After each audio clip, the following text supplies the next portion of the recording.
real quick so people can still hear us, but we are in a starting soon mode. We should be live. Hey everybody, how's it going? No starting soon screen today. Hello. Don't mind me, professional streamer, been doing this for 5 years, doing stuff last minute. It's just nothing. There's nothing new here. All right, here we are. Chat, how's it going? Welcome. We are here with the dev Q&A for the new Pathfinder CRPG Kickstarter that, fingers crossed, comes to fruition. We are here with Alan Miranda. How's it going, Alan? Hell yeah. Alan, do you want to start just while people funnel in, people get cozy in chat and whatnot? Do you want to give us some information about Ossian Studios, where you came from, and all that jazz?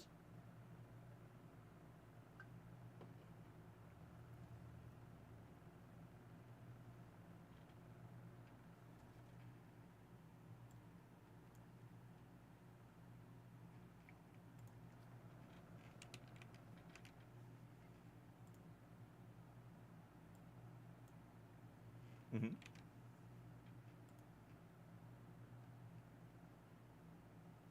Hold on. Sorry.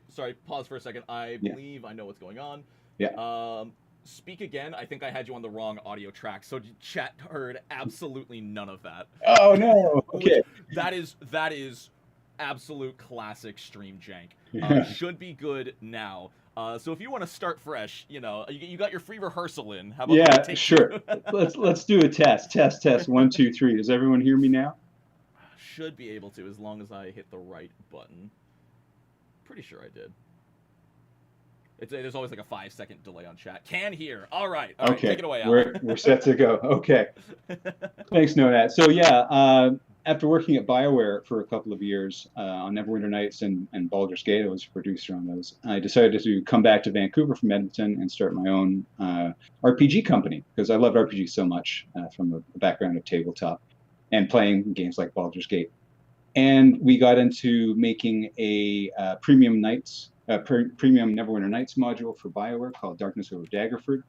And I started hiring just people from around the world, people from the Neverwinter Nights modding community, to make it.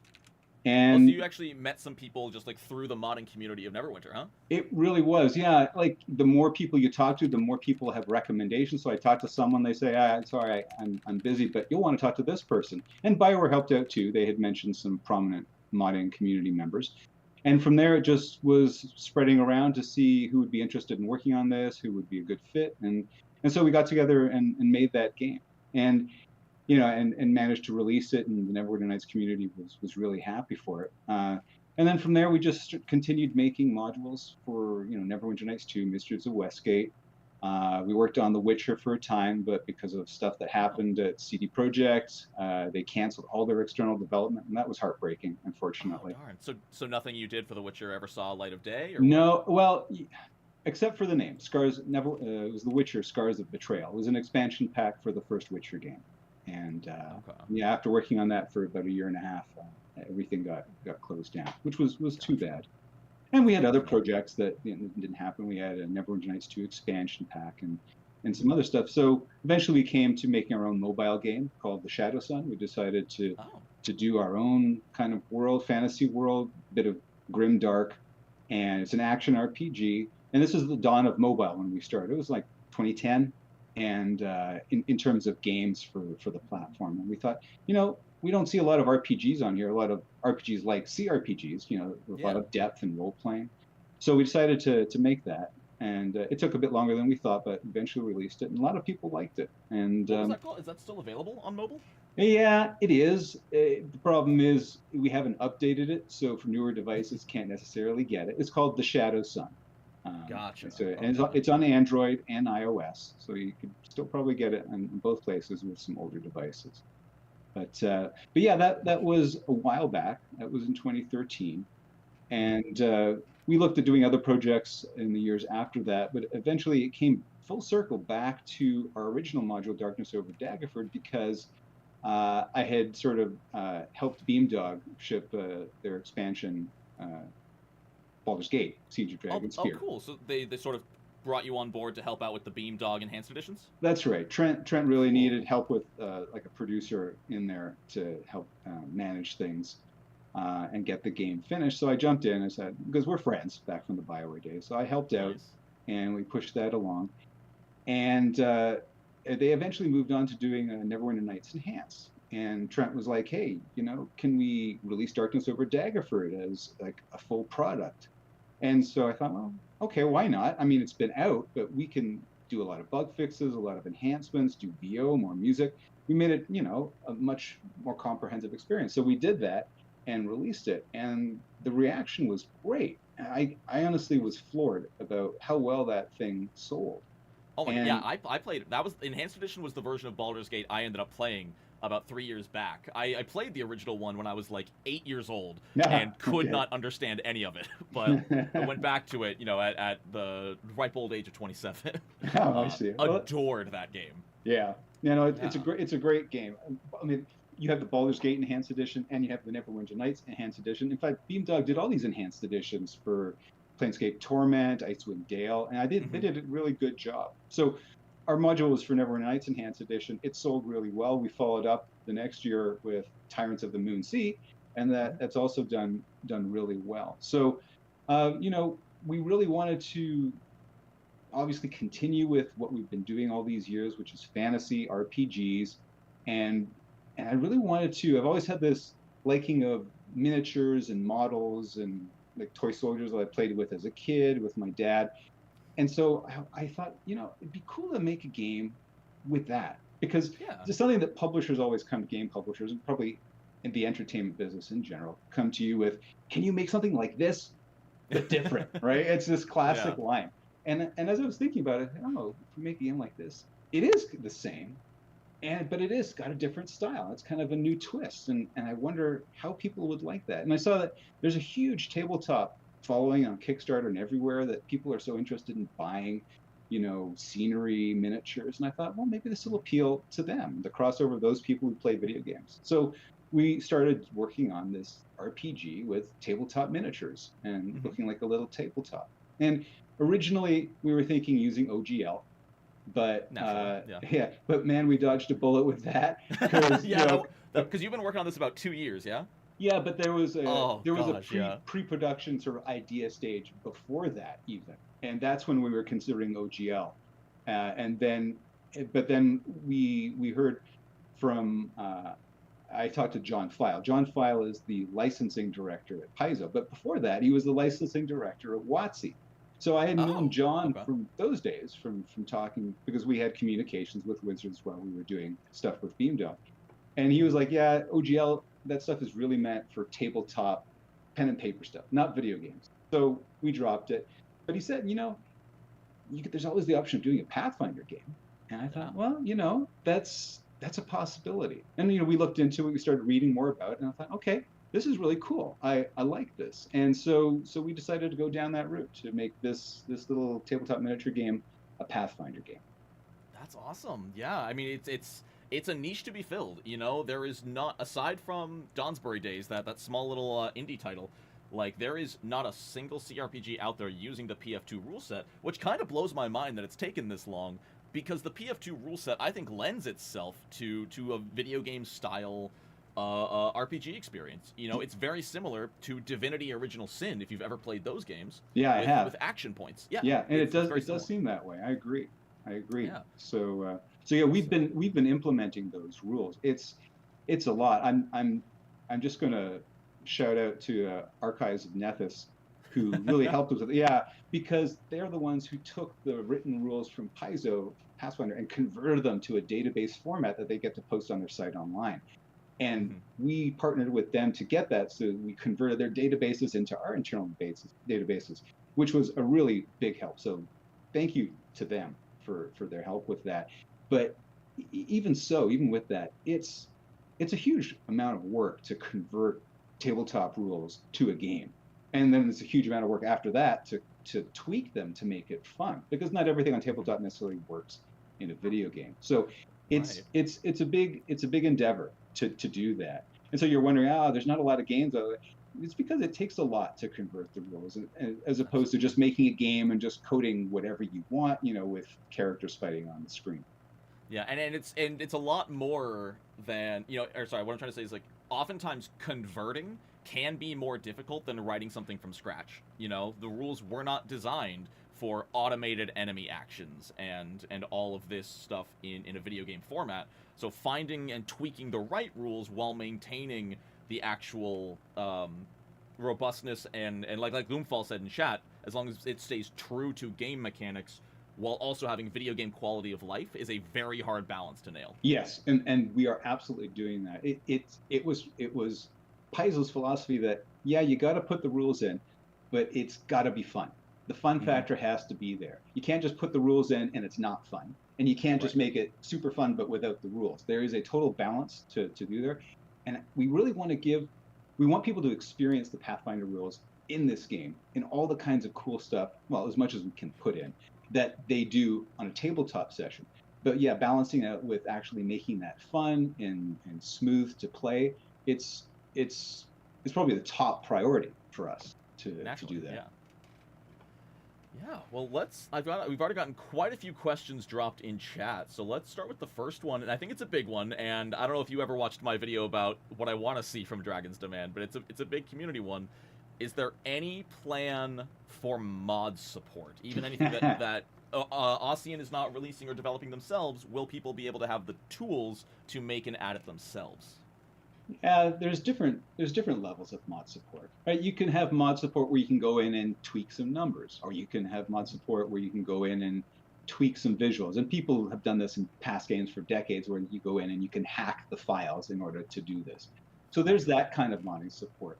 There's the much more advanced modding support, which is something like Neverwinter Nights did with an actual tool set, where you get to make your own adventures. You get to create your areas, create your NPCs. You're using the rule set, right? And so it all works with that, but you make your own adventures. And that was the revolutionary thing about Neverwinter Nights. Yeah. So are we doing that Neverwinter Nights thing? No, not for this game. We can't, because back when I was at BioWare, the tools department was making that for 5 years with like 10 people. There's no way we could do that. It's a huge endeavor. It's not saying we wouldn't want to do that in the future. We'd love to do that because, like I mentioned earlier, a lot of our core team comes from the modding community. They did that kind of stuff. We know what a modder would really like to have as an editor. So we would be able to design a really good tool set, in my opinion. But it's a huge amount of work. And I think we really need to do at least one game to actually get the groundwork in, the basics down, everything for the game before actually attempting a huge feature like that. But as for the other kind of modding where you can go and tweak some things, maybe. I'll put it as a potential thing that we can consider. Yeah. So it sounds like making a system that works with the adventure you've designed is a fraction of the work it would take to make that universal tool set that can be plugged and played and rearranged at will, like the Neverwinter Nights one. Gotcha. That makes sense, because your team is what, 5, 6 people? Well, we have like 6 leads, and then we have additional people beyond that. So we're looking at about 12 people, but we also have contractors, right, to make some creatures and scenery and props and so on. So it's a bit more than that, but yeah, in terms of like dedicated people, like programmers to work, and that's what you need to make a tool set. Yeah, we wouldn't have enough to do a tool set side, and so yeah, we are a small indie. That makes sense. You only have so much funding and manpower and time to put into things. Like it's all. I know full well that video games are not made in a day, and people would. I think we can agree that people would rather have a finished game within 3 years than be promised something that would take like you said, like 5 years to make the tool set itself. Yeah, and I don't want us to be swamped. It's the same with multiplayer. I know someone's going to ask it here, and lots of people have asked for it, and we know about it, and we want that. It's the top feature for our second game is to let people play together, because that's what tabletop, like physical tabletop, that's what it's all about. You get together, you have fun with friends. It's great, and that's what we want to allow in a video game. But the next one, let us get the basics down first, because I don't know how much people know about game development, but it's a ton of work. There's so much invention, testing. Stuff doesn't work out. You got to think of something else. It's a ton of stuff. And then on top of that, you get the regular stuff of making a quest and breaking that down into all the creatures you have to make. So it's a big layer cake of stuff to do, and we'll get there. I want to say something really quickly because I saw someone mention it. Someone mentioned thanking me for impossible creatures. That's something that I did at my very first job Oh. at Relic Entertainment. I was hired as a designer for Impossible Creatures, which was an RTS where you combined animals together. And that, yeah, it was cool, but unfortunately, it was a very troubled project. We had one person leaving every month. Oh gosh. Yeah, and yeah, and so we did our best. I did my best there too, but eventually I thought this is really tough. When you go home and you start dreaming of making other games, there's a problem. So that's when I actually switched to BioWare to work, be the producer on Throne of Ball. But thank you for the Impossible Creatures thing. I hope some of what I did eventually made it in the final game. So yeah, Airful Swift actually just brought up what I was going to mention. Is this the style of game? Like, obviously, I imagine it is turn-based combat. So if you do have a remote play, something like Steam Remote Play, or I don't know if you've heard of the program Parsec, where you effectively give control of a window to a second computer that connects remotely. Oh, is that a way to sort of cheat multiplayer into the game, where you assign party members just on a verbal contract to each player, and when their character comes up in initiative, they can move them around and select things? Is that a sort of way to hack multiplayer into the game? I'm not familiar with Parsec, so I don't know. I mean, it's the equivalent in the old days for me, from like the '80s, of hot seating games, right? It's like That's exactly it. It is exactly hot seat with two mouse and keyboards that control the computer at the same time. Yeah, I see no problem with doing that. It's the same as if one user were doing it, but you're just taking turns. So yeah, if you want to do that and you want to have one person, the thing is there's only one PC. So you got that. You'd have to play as one of the companions. And Gotcha. And so, yeah, I guess that would be possible. And that kind of ties in with something else that people have been mentioning in comments on our Kickstarter page is, can we make our own party? And mercenaries in other games. And we had really come at this with companions, like the traditional Baldur's Gate, whereas the make your own party and Mercenaries is more of an Icewind Dale kind of thing. Sorry if this is a very old comparison from very old games. No, you're good. You're good. I love all of these games. I don't know if they do, but I absolutely do. Hopefully they know about them so they understand the refs. But yeah, the Icewind Dale was a game where you built your own party. You gave class and abilities and so on. So a lot of people have been asking for that, and we're going to consider it. We're going to consider it, and if that helps with people who like to play that style without companions talking, and if it helps with hot seating, that's another benefit to that as well. Right. Cool. Yeah. No. Yeah. I think I mentioned in one of my videos that I think the biggest thing that makes me want the ability to create more companions is that there's 12 pre-established companions throughout the story. Yes. Yes, that's right. Yeah. So including Fungus. Yes. Very. Actually, sorry, that brings me to a tangent. Very important question that I don't even know if you can spoil here or not. Can you romance Fumbus? We haven't considered that. But I mean, is that what you want to see? Is that what you all want to see?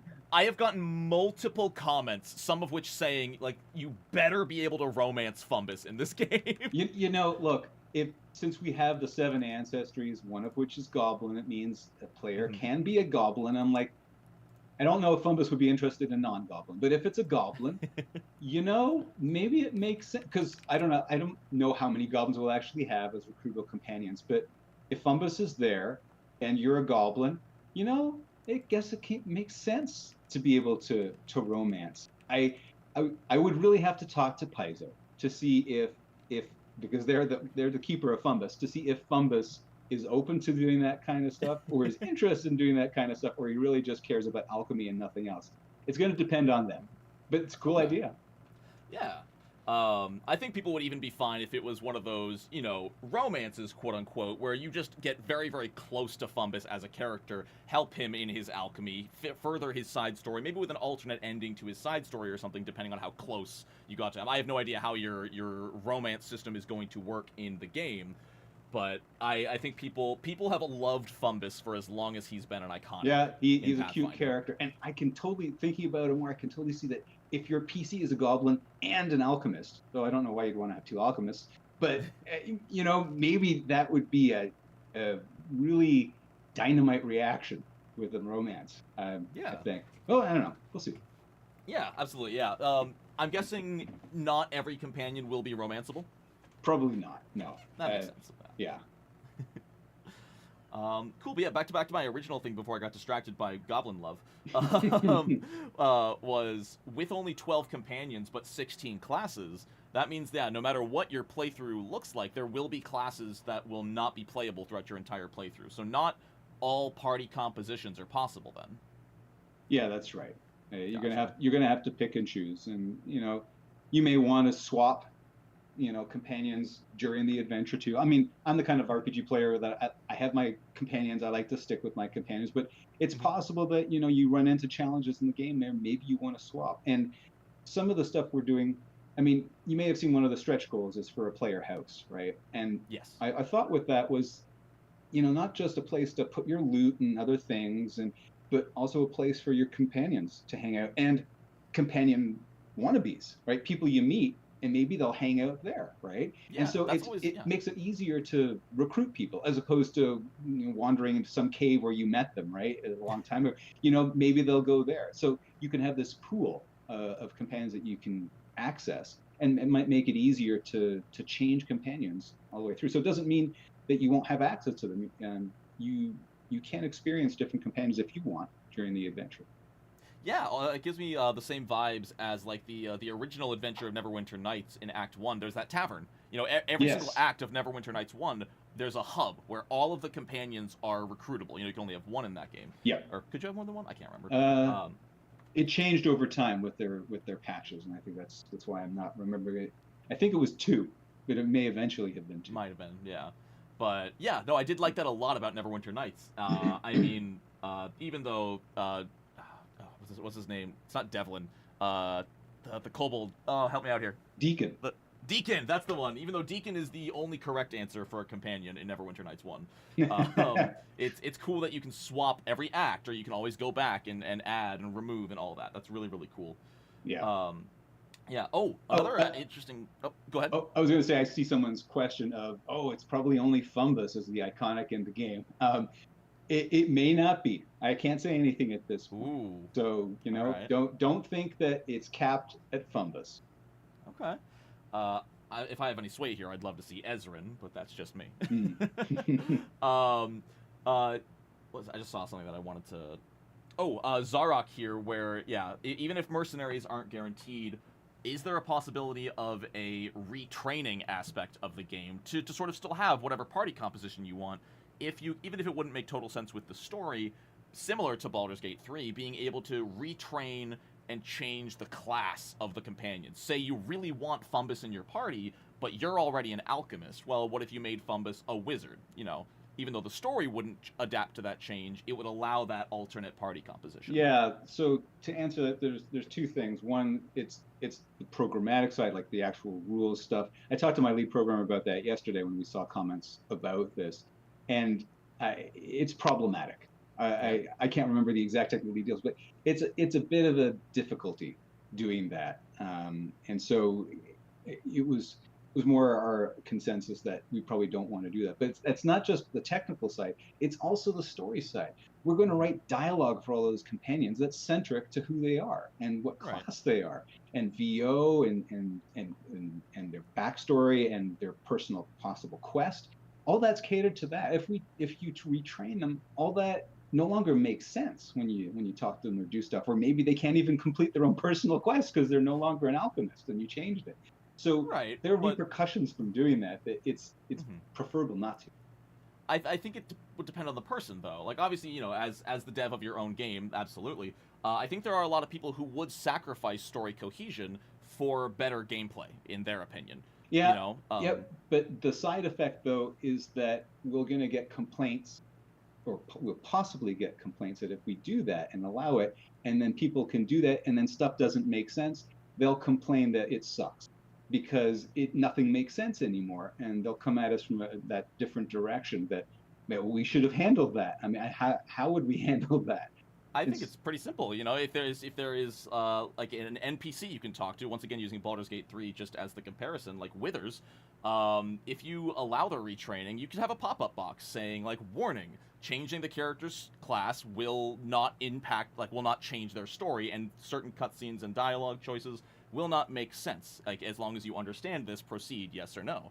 Like, as long as you give the players the warning that that could happen if they make that choice, I don't see why anyone would have a reason to complain if it was their agency that had them make that decision. I know tons of people in Baldur's Gate 3 reclassed the companions. I played with Gale, the wizard, as a paladin in my playthrough, and it was fantastic. Yeah. Okay. Well, you know, I guess it's a thought. I'll put it as a probably, though it's a probably not, but I'll just leave it on the board for us to think about some more. Yeah. Nick here is asking, how much will be voiced? Is it everything or just like specific cutscenes? It's, you know, it's always nice to do full VO, but you know, it's going to depend on budget, which kind of depends on the Kickstarter, right? And how much we raise from that, and it's also the type of VO. So before I answer that question, it's what is the quality of the VO? Like, we can hire good voice actors, or we can go the whole record in LA with SAG actors, you know, and the voices that you've probably heard in like Baldur's Gate, like Minsk and so on, those are, of course, those are multiple scale SAG actors, and that shows through. Like, you feel like you like them, you want to follow them. So it, you know, there's different qualities with voice acting. And so going back to the budget, you know, if we want to do that SAG kind of level of voice acting, then it's going to take a bigger budget. So this all comes into play when we decide, is it full VO? Is it going to be partial VO? No, we won't do just VOing cutscenes. It's either going to be a mix of cutscenes and VO scattered across the world, and full VO for all your companions and the main characters, or full VO. It's somewhere thereabouts. I think the Owlcat games also had, at least Kingmaker had that sort of partial VO mix. It wasn't they full were VO. like 60-ish%. Yeah. And we're thinking at least that, but we're going to have to see with what happens in the Kickstarter. Cool. Yeah, I'd love to see that. Let's see. Might be hard. Oh yeah, Lynx. That's a bit of a stretch, I imagine. But it is worth talking about in the modern era of video games being intrinsically linked with online content creation. Would there be any kind of way of integrating it with Twitch directly that would allow Twitch interactions, whether it's affecting statistics on the field of healing allies, healing enemies, making enemies stronger, granting bless for a turn, just random stuff like that? Because that is a huge subculture of video game these days, is even single-player games allowing audience interaction when they are performed on like a live stream. I don't even know if that's something that your team has considered up to this point. We have not considered, and honestly, I don't have a good answer for you at this time about that. It's kind of neat, but yeah, no, I don't know what to say right now. That's totally fair, yeah. Though, yeah, and on that same vein, Gloomfall mentioned hero points, and I think someone mentioned them earlier. Will there be hero points in the system allowing to re-roll failed rolls and such, or is that not going to be implemented at all? It's been a bit when I reviewed and we reviewed that kind of stuff. I think it was a thing to consider, or we have something similar to hero points. Okay. So it's a possibility. It's not a definite no. That's for sure. So, and that's part of the core rules, right? Hero points. Yes, it is. It is right in the base rules. Yeah. So there's a good likelihood that we'd have it, but I can't confirm it right. Okay. Cool. Yeah. It would be nifty to see almost as part of, I guess also worth asking, difficulty options. Will there be difficulty options that affect the enemies that spawn, the level of those enemies, and all that jazz? Yeah. No, we're definitely going to put difficulty options in there. Okay, fantastic. That's something we've seen from the early days, like Baldur's Gate and Neverwinter Nights. You go in, you change the slider, and now things are more difficult. You know, and so yeah, we would like to have that kind of stuff. And you'll probably see one of our stretch goals, we talk about advanced AI, where it's even more difficult. Like, that's the hardcore of hardcore for difficulty, is really smart AI. I wanted something that could just attempt to outwit you in terms of strategy. So that's what that's about. Okay, cool. Someone just mentioned the word permadeath. How is that going to function? Is that also going to be based on difficulty like it was in games like Baldur's Gate, where lower difficulties, if someone does die, they hit dying 4 and their character is dead, you can pay for resurrection, and at higher difficulties you can't? Do you know how that's working in the game? Yeah. We haven't fully decided. We initially thought about doing it how we had done with some of our previous games, where it's really combat centric. Like they are out of commission for the combat, so they're fall on the ground. They might bleed out, but they'll eventually get back up after the combat, with 1 hit point. We could do the permadeath, and then you have to go somewhere and resurrect them, or if you have a spell yourself, do that. I'm not sure what is best. I remember the old Baldur's Gate games. You had to go back to a temple to resurrect them and lug all their equipment. It was such a pain. So I'd be happy to hear what fans think of that in terms of, do we want permadeath and then you have to resurrect them somewhere, or is it really combat centric and you just put them out of commission, but they're alive, albeit really weak after the combat? Yeah. I think the common consensus usually comes down to is that they would love the option. I don't know how much work that adds to add that as like when you're starting the campaign to just tick permadeath or not, especially based on your difficulty. But I know a lot of people, like in the Owlcat games, they love playing through on a low difficulty, no permadeath on their first playthrough.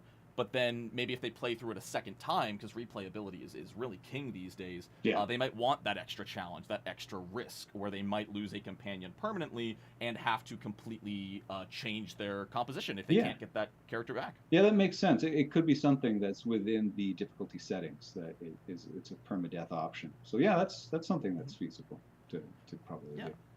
Totally left field. Cheese of Aces, we talked about player-created content a little bit earlier. There are currently no plans for a Neverwinter Nights style toolkit, at least not for this game. Potentially for the future of the company, is the long story short. Yeah. But Nick is asking, will the inventory system be getting a lot of care? Like you were just talking about, like in Baldur's Gate, if a character dies and you have to carry all their stuff, is weight management going to be a big thing like it has been in most CRPGs? Most likely, yeah. You're going to have the weight thing. And, also we're looking at, group inventory versus just separate character inventory. I see different games like, BG3 or Solasta take some different approaches. We're going to have to decide what makes this most sense for us. I think I've been focused on Kickstarter the last few months, so I've forgotten a little bit about all the design work that we had done, like last year, really. I believe we were looking at group inventory. But I'm a big fan of group inventory. That's how the Owlcat games did it. Rather than even BG3, depending on strength scores, like moving inventory around between characters, I feel it just slows things down. I love the idea that all your strength scores added together determine the entire party's carrying capacity. I think that's a really elegant way to do it. Yeah, you want something that makes it easier. Whatever is more easy and more efficient and makes it more fun to play, I think. At least according to me, that's probably the better way to go, and I think that's why group inventory just makes it easier. Agreed. Yeah. That's an interesting question that would require a lot of forethought. That again, I don't necessarily even expect you to have a full answer to this. What does long-term support look like in patches or DLCs and stuff like that for the game? Like obviously, you're still focusing on getting the game made now. I mean, yeah. Look, we would want to release the game and then do DLCs and patches afterward. We've always done patches for our game.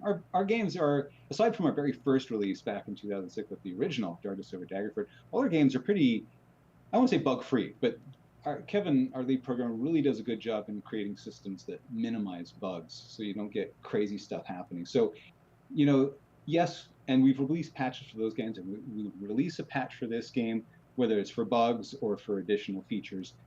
The plan would be to continue that for a good period of time after the game's released, because like you mentioned, there's also DLC that we have planned. And so you need to patch with regards to that as well. So I can't tell you an exact time frame. You're looking at 1 to 2 years thereafter when we're releasing DLC and patching it. But I mentioned this on our Kickstarter page that this is our hope.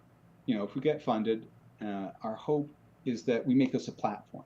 We don't just make one game. With all the effort we put into actually building a a framework for doing this kinds of games that we can make not just DLC but make future games. So it becomes, if we are lucky enough to have that, and Paizo wants to continue with doing future video games with us, it's going to be years of doing these kinds of games, and that's our hope.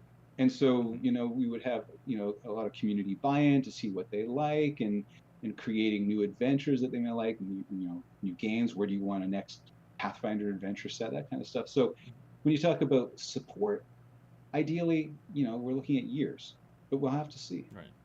Gotcha. Total just left field question.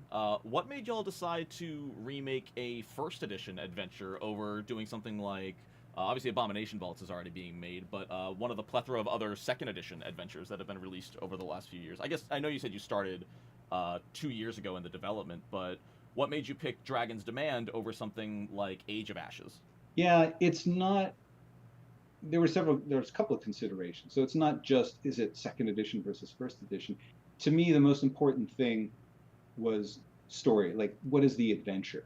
And how do people feel about that? We wanted to choose an adventure across all of Pathfinder, not just second edition, that people really connected with. They loved, they had warm, fuzzy feelings of. And I thought those would be the better choices to choose. Even if they're first edition, we would spend time updating it. Cool. And so we, what was else I was going to say? No, I forget. But that has to be every day for me. Oh no. But yeah, it really came down to, are people gonna?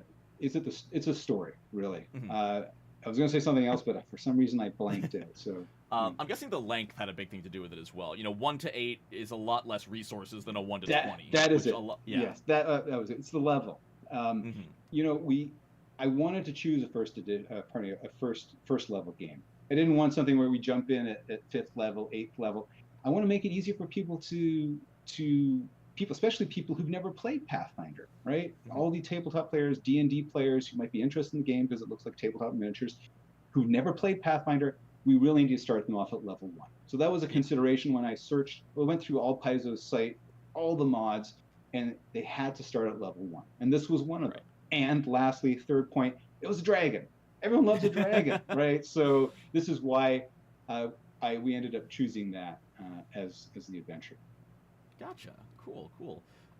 Interesting question from Devin. Can you leak at all what exploration mode is going to look like? Is it just going to be sort of like the Owlcat games where you just move from place to place and go into a map? Or will you be incorporating the exploration mode of the PF2 rules where you take actions like scouting and sneaking and detecting magic and all of that affecting your travel speed?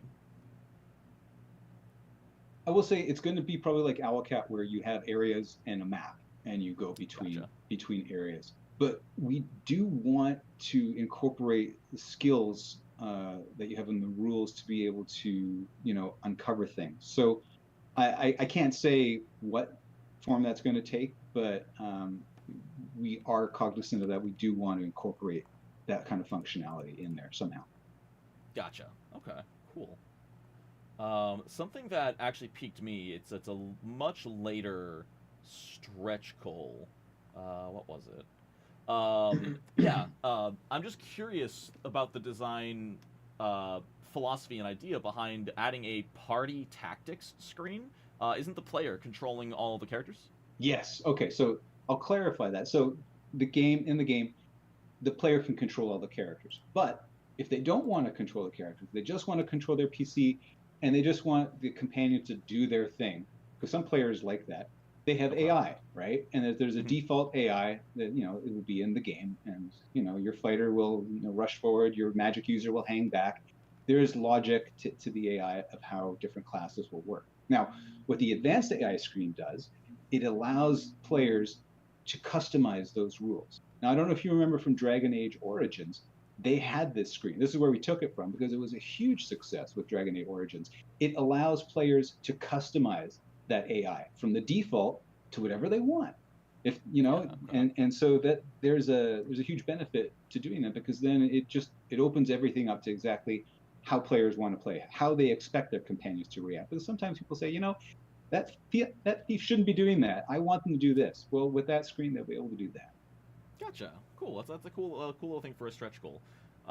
Another really interesting question from Nick is similar to the Owlcat games. Will there be an option to have the companions have a pre-built leveling scale rather than leveling them up yourself? Oh yeah, no. Well, we intend to have both. Both. Okay, fantastic. That was going to be my follow-up. Is we do get to level the companions up our own choices. Yep. Good. Yeah. Awesome. We want to make it easy for people that don't care or aren't sure about that stuff to have it as an automatic system, but also giving the power to people who have specific opinions on what they want to be able to do that. Fantastic. Yeah. So yeah, this does sound like it's going to be a nice beginner-friendly PF2 experience. Where so if you really do want to simplify it, you can turn on the auto combat for the companions, you can have them level themselves up, and you are only responsible for your character on the battlefield. Yeah. Just learning how your character works. Yeah, you can do cool. That. I think that's a really big barrier for entry for a lot of games, even like Baldur's Gate, Neverwinter. That's sort of what I liked about Neverwinter Nights was, you typically only had about 2 or 3 characters. When Baldur's Gate 1, if you've got a party of 6 people, especially when I was like a teenager, that overwhelmed me so much.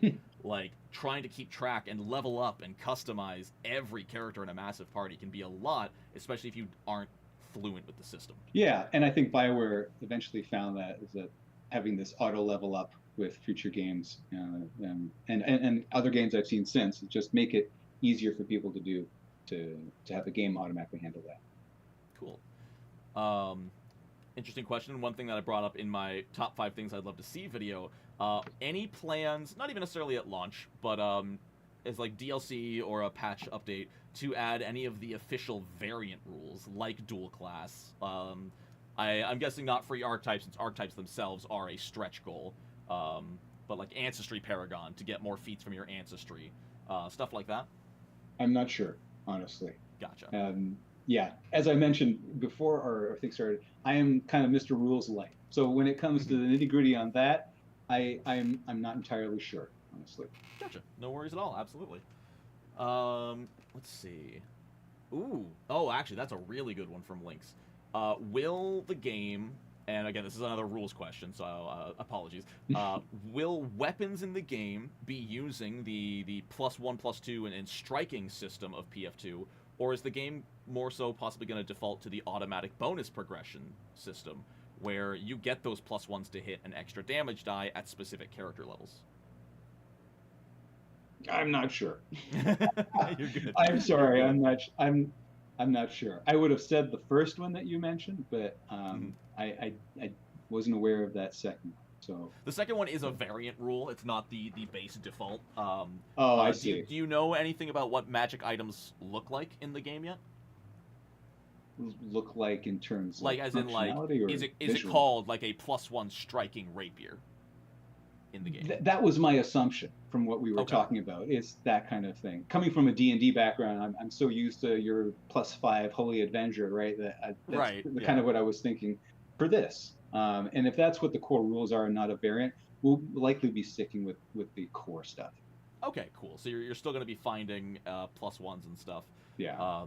I'll probably speak for quite a few people here because, again, this is base rules. A system that allows you to inscribe and replace runes on a weapon you currently have, I think would increase immersion in a great way. Because one of the best parts of the PF2 rule set is that, you don't just have to find a +1 longsword or buy a +1 longsword. If you have a +1 rune and can find a rune crafter, they can inscribe that on your weapon, so you can technically carry your starting weapon throughout the entire game. And so I think having like an NPC or something in the game that can apply those runes to keep upgrading your weapon, I think people would love it if like at the end of that process, if you could name your weapon. I think that would be phenomenal for a lot of people.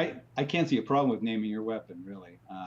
You just have to give it the functionality to all weapons to have that naming. So I think that's possible. I'm very sure Kevin and I talked about, and Luke as well, the runes for weapons. So I believe we were going to do that. I'm sorry, it's been a while since I've been looking at the design, but I remember reading about that. I liked it. I believe that's how the core things work with Pathfinder 2nd Edition. So I'm fairly certain we're going to have that.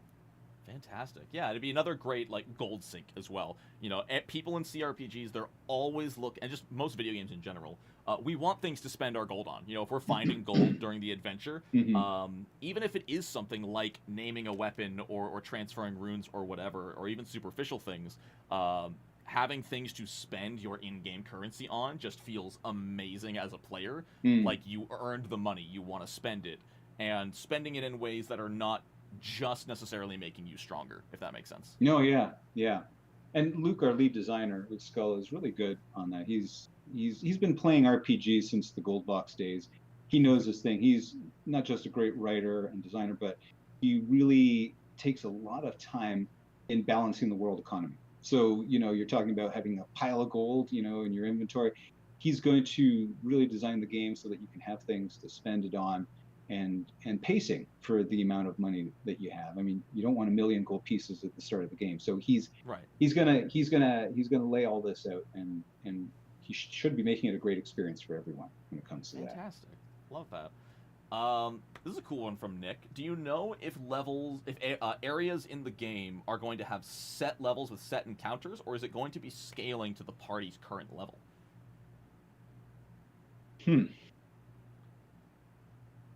And I suppose in that same vein, how open-ended in the game is the game? You know, is it linear, like sort of Neverwinter Nights was, where, you know, you go to these 2 or 3 areas first, you level up, then you go to these next 2 or 3 areas, you level up, etc. Right.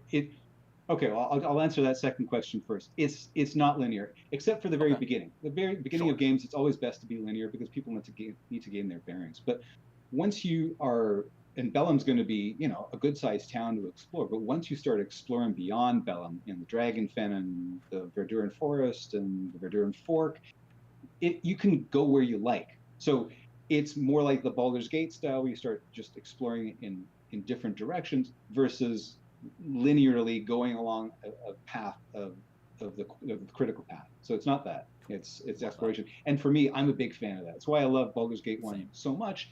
Is it's like, I'll go east because that's my choice, right? And something cool is over there. So I want that in this game as well. So you're going to have that. Okay. So what was the first part of the question again? The first part is like, does each zone have sort of a set level with set encounters? And if so, just like Baldur's Gate 1, if I just keep running east at level 1, am I going to run into a level 5 monster that I can't fight right now? Because that, to me, always makes the world feel more alive. Yeah. You know, especially for a video game. And Luke agrees with that from our past games. I know that Luke enjoys having some encounters that are too difficult for you, so that you can, you know about them, and you can come back and fight them later. As for scaling, I mean, it was a big thing back in the, must have been it was Oblivion. Skyrim both. Yeah, you were fighting a level 20 rat or something. It was kind of kooky, and we don't want that. I know Luke takes great care in designing the encounters, right, to feel balanced and right based on where he thinks the player is in terms of their level. So the scaling thing, I don't know if we'd have that. I'm sure that we could also have encounters that spawn later. You know, like you're going through the Dragonfen and your first time and you're fighting kobolds, but then you come through later, you've gone up like 3 levels. We may have encounters that spawn higher level creatures, so that it's a different experience and you're fighting things that actually suit you. So we're not actually leveling up the kobolds to level 5 or something. It's just having higher level creatures. Yeah, I am a huge fan of games that do that, especially if the game is like act based. I just recently went back and played, I don't know if you're familiar with the original 2 Baldur's Gate Dark Alliance games. I never played them, but I'm familiar with the first one. I think I played that a little bit. The second one specifically has quite a few areas throughout the game. The game is divided into 3 acts. And, you go out in Act 1, you fight some goblins. You go out in Act 2, now they're orcs. You go out in Act 3, now they're cyclops. And there's new loot to find in the area and whatnot. The areas have changed because time has passed. Yeah, and that's the way to go. If you're still within the same region as your level progresses, I think you have to do that. It's either that or you level up your rats to level 20, or your areas are empty. Neither of which I think are great options. So I think you have to do something like that. Yeah, cool. I dig that. So it sounds like there's not going to be random encounters. I think we'll have those too. I think random Okay. encounters are always good because if someone's reading the help guide online, it's like, okay, I know what to expect. I love throwing something random in there to surprise them. I think it's always good, especially when you might rest somewhere and things sneak up on you in the night. Right. Those kind of random encounters as well. So I like random encounters. Okay. And bouncing off Nick's question here, is this an experience system game? And if so, can you grind those random encounters and grind going to every single level 1 area to get as much experience as possible to be over leveled for the next part of the story? Without knowing Luke's full design for this, I would have to guess, yeah, you probably can do that. Right. Based on how I know that we typically structure our games. I don't see how we could prevent you, given that we can allow you to explore in all directions. How can we prevent you from doing that? So Yeah. I would say technically, yeah, you could probably do that. Okay, yeah, and the only other option, I suppose, would be using the milestone system where you just level up at certain story beats, but then that deters people from actually exploring, because then fights become worthless. Mm-hmm. Yeah. So, cool. Let's see. How much meta information do you know that players might have? Will we be able to see monster armor class or remaining hit points and such? Is it going to be hidden from the player after fighting an enemy a few times? Can you learn them? Can you use, like... Sorry, I'm bombarding you here with this one. No, that's fine. I know how to answer this already, so it's no big deal. It's basically, part of the answer is a codec. So back on the Shadow Sun, and this actually came from Dragon Age too. On the Shadow Sun, we implemented a codex that as soon as you encounter a monster and after the combat, it gets added to your codex. It's like, oh, what is this? You can read about it. You can see what they may be susceptible to or their resistances. So you get to learn about them and learn about how to fight them.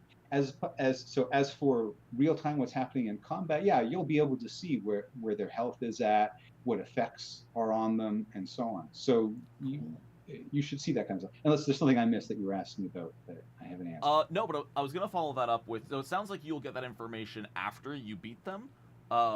Would you be able to utilize Pathfinder 2e's recall knowledge action? That is a huge integral part of the system to use those knowledge skills to learn that information before the end of a first fight, or especially if you're fighting something like a boss that you're never going to encounter another one. Using recall knowledge to learn their saving throws, to learn their armor class and all of that would be a huge rewarding way for players who invest in those knowledge skills in a combat-heavy setting. Absolutely. We haven't spec'd that, but I love it. Just you describing it, I love it, because you need a reward for those kind of people who focus on lore and knowledge and so on, and that's perfect to have that. It gives them an edge in the combat. They meet this thing for the first time. Well, they've read about it, so they can actually make use of that with recall knowledge. Yes, I love it. I want to do it. Fantastic. Yeah, I think that'll make everyone really happy. It makes those intelligence-based classes, it helps like a wizard feel even more different than a sorcerer. Sorcerers all charisma-based. Their ability to learn about enemies is going to be a lot lower than an intelligence-based character like a wizard. So I think it adds agency in combat. It encourages that class identity between each other. Yeah, I would absolutely love to see that. I want to see that kind of stuff, not just for that case, but as much as we can do it. Because otherwise it becomes, I don't want this to be a game where you're just making a fighter and you just bash things on the head and you get through. We want to allow all these classes to have all these benefits, like, tracking tracks in the forest and following a trail, like that kind of stuff. There's got to be a benefit to having these skills that feels tangible in the sense that you feel like you have an edge. It paid off taking that class with those feats and so on. So I really want to do that kind of stuff. Awesome. Going back up in chat a little bit, how dynamic are the quests planning to be? Like multiple branching paths, different rewards based on if there are branching paths, like if you end a quest one way compared to another, do you get different rewards kind of deal?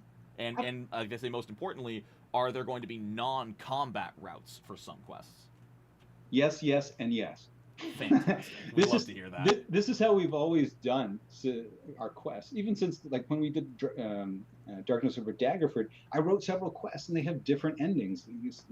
Some tragic, some are happy from the same quest. So it comes down to choice. I'm a big proponent of player choice. What you do needs to have an impact. You need to feel like you're moving something in the world. So yes, we have different branches in quests. Okay, look, there's a spread of quests. Sometimes they are simple quests, and sometimes we have very complex quests. Not everything is a complex quest because that becomes really hard to implement and to test and so on. But a large number of quests will have branching paths, different endings.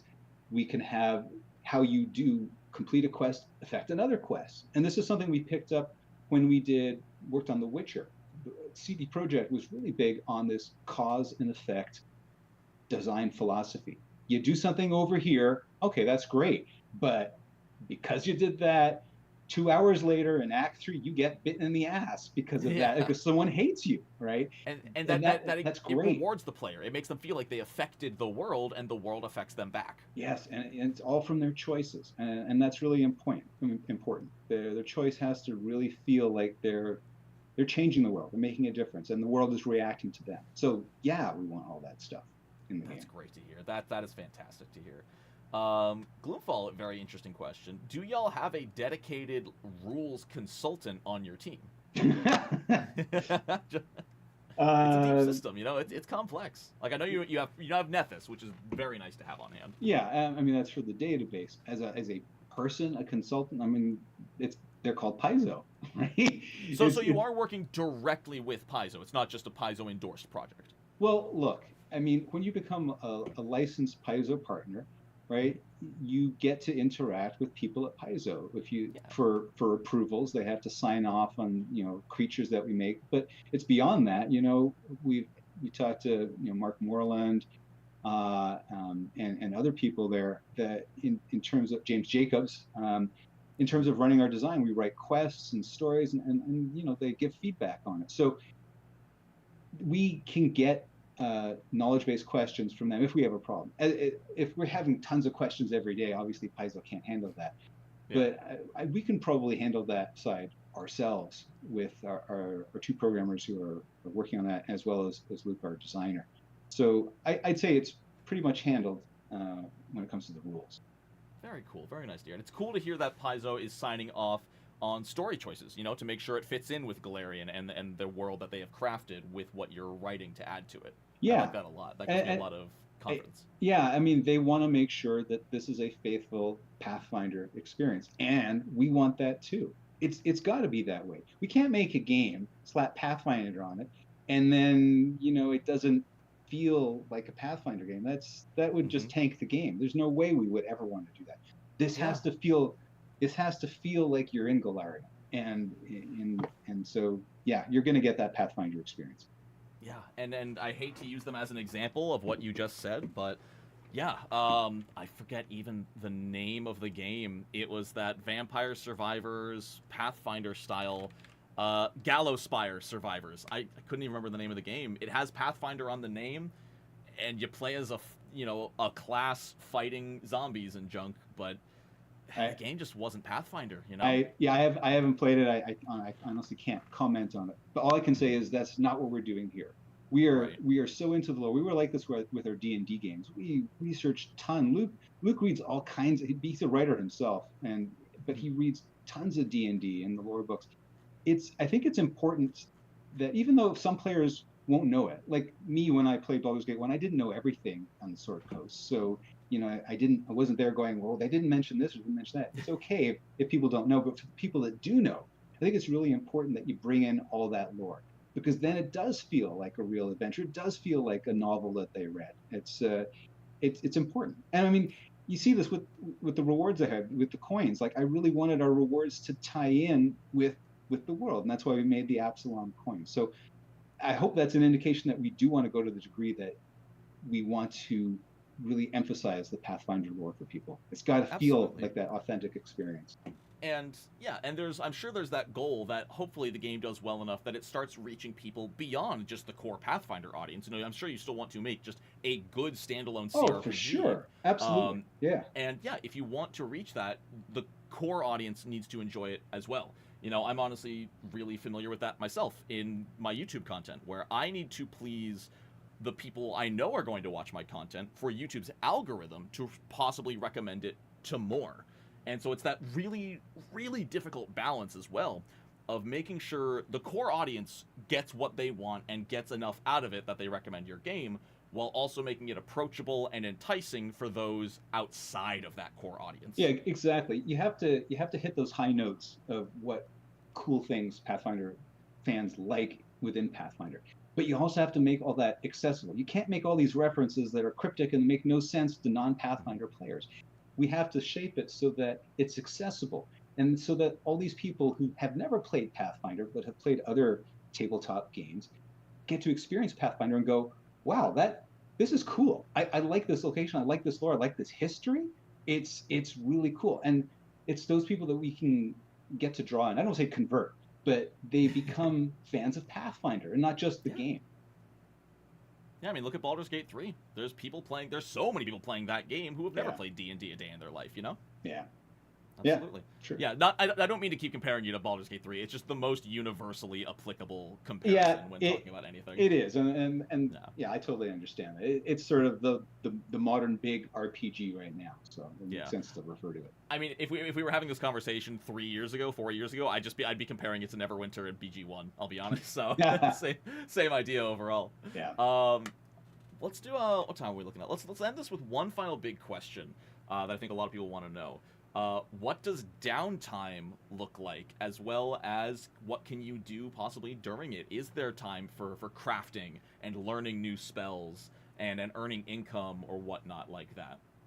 I don't know about the earning income. Obviously, the spells is the obvious thing. We talked about crafting for that. Now I can't remember, because is crafting a stretch goal? No, well, look, we have crafting in the game. We need it because we have alchemists, right? So we have that kind of stuff already in there. We have a stretch goal for advanced crafting where you can actually harvest things yourself, have more, I can't remember the term, recipes for creating things. It's an expanded version of it. Gotcha. But we do have a basic version of crafting in there where people can craft stuff, in a witch's cauldron, or if a little alchemy set. I forget the different things you can actually use, but you can do different things. But in terms of your downtime, I'm sorry, I can't remember what we talked about. Whether, in video games, people want to craft something and they want an instant result, and that's something true. Very common you see, and they don't want to have to rest 7 hours in order to get their potion bottle. So I don't remember what we discussed. I know we discussed it, and it's gonna come down to what's fun in a video game. Regardless. Absolutely. Yeah, like we were talking about, 20-30 minutes ago, about, some things will need to be, probably longer than that ago, but you'll need to tweak things. Quality of life to make the game fun. Rules is written, it takes 3 in-game days to craft something, and I'm doubtful that's how it's going to be in the game. Yeah.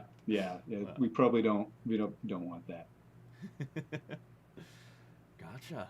I think that's a cool place to end that as the last question on, is that crafting does exist. There's room for it to grow depending on stretch goals. Mm-hmm. But that's awesome. Alan, thank you so much for taking the time to come on the channel, talk about all this, letting us just bombard you with question after question. Oh, you're very welcome. It's my pleasure being here. Thank you for having me. And I'm really happy to answer all these questions. I really want people to know that this is going to be a really deep RPG experience that they can enjoy.